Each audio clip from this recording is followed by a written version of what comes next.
भाऊ, स्वराज्य स्थानिक संस्थेच्या निवडणुकीचं बिगुल वाजलेलं आहे. सर्वांनी आपल्या मतदार अर्ज भरलेले आहे. सर्वांना जे निवडणुकीचं जे आहे उमेदवाराची घोषणा झालेली आहे. आपण पण भारतीय जनता पार्टीकडून रिंगणात उतरलेले आहात प्रभाग 5 मधून. कसा काय लढा देणार आपण, कोणत्या मुद्द्यावर आपण लढा देणार, जनतेसमोर जाणार आहात? मी राजेश कृष्णाजी वानखेडे प्रभाग क्रमांक 5 मधून नगर परिषदेची निवडणूक लढवत आहे. जनतेसमोर जाण्याचं भरपूर कारण असतात. त्याच्यामध्ये विकासाचा एक बाब की आपल्या प्रभागातला विकास चांगल्या रीते आणि कसा करता येईल.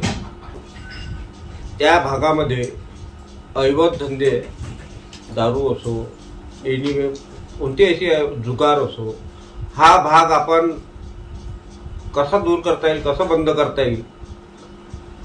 गावामध्ये साफसफाई, वार्डामध्ये साफसफाई, प्रभागामध्ये साफसफाई, पाण्याची समस्या, शिक्षणाची समस्या,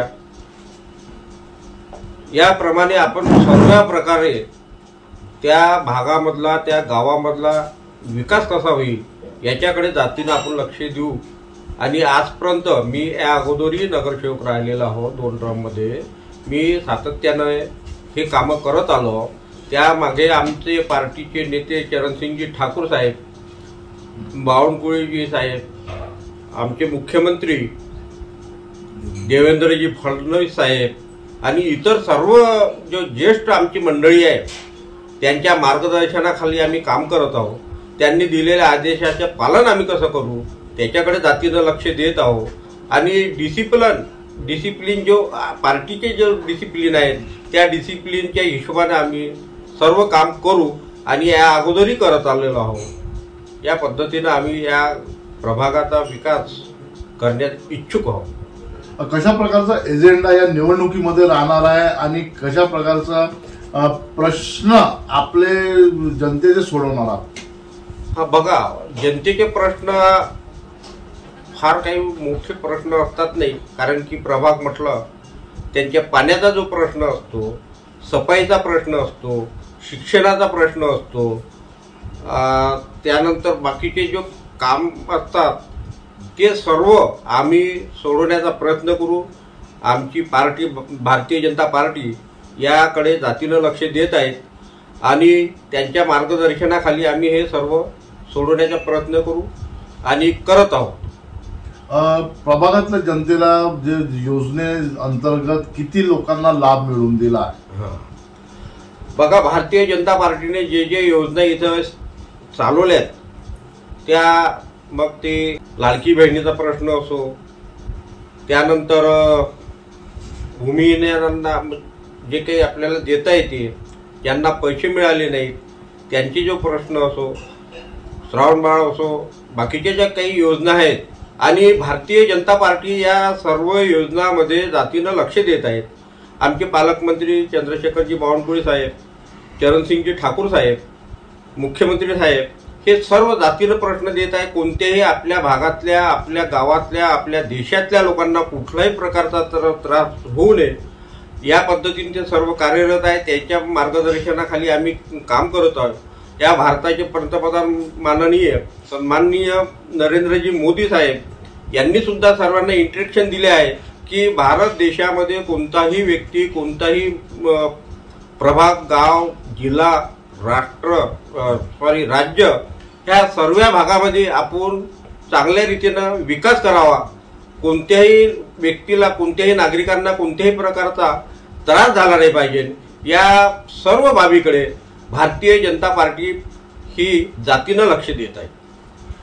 बेरोजगारी, इस्पितळ सारखे थोडंसं इथे कमी आहे.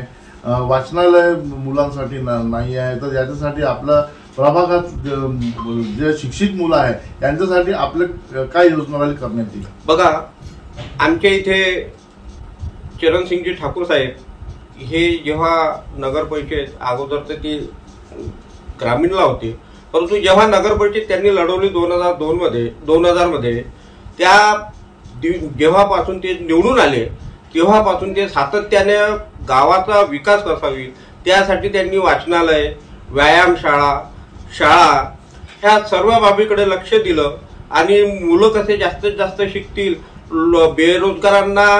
बेरोजगारांच्या हाताला काम कसे मिळेल याकडे सातत्यानं चरणसिंगजी ठाकूर साहेब यांनी मदत केली आणि ती आजही करत आहे आणि त्यांना भविष्यामध्ये या भागाचा विकास म्हणजे काटोल नरखेड तालुक्याचा या भागाचा विकास चांगल्या रीते करण्याचा त्यांनी मानस आहे आणि हा भाग आम्ही कसा चांगला करू हे सातत्यानं ते करत आहेत.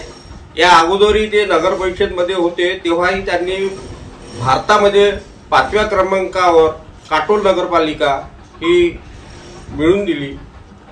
या पद्धतीने हे सर्व ते करत आहे. आपलं काय वाटतं या निवडणुकीमध्ये आपलं किती म्हणजे पॅनलचे किती लोक निवडून येणार, काय कसं वाटतं? बघा,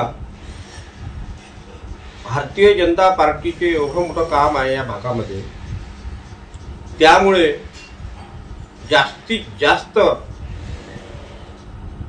उमेदवार या काटोल आणि नरखेड, मोहोळ आणि उन्हाळी इथे जे होऊ घातलेल्या निवडणुका आहेत या भागामधल्या सर्वात जास्त भारतीय जनता पार्टीचे उमेदवार निवडून येतील असे आमची मानस आहे. आपल्या प्रभागाच्या जनतेला, आपल्या मतदारांना काय एक आव्हान आणि काय एक संदेश आपण देऊ इच्छितो?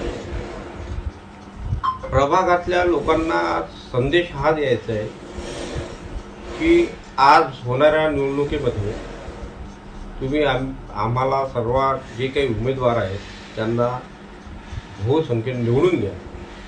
राहिलेला मग तुमचे जे समस्या आहेत, अडचणी आहेत, बाकीच्या जे काही बाबी आहेत त्याच्यामध्ये आम्ही 24 आवर्स काम करण्यात तत्पर आहोत. तुम्हाला कोणत्याही प्रकारचा त्रास होणार नाही ही आमचं एक मानस आहे, आमचा संदेश आहे.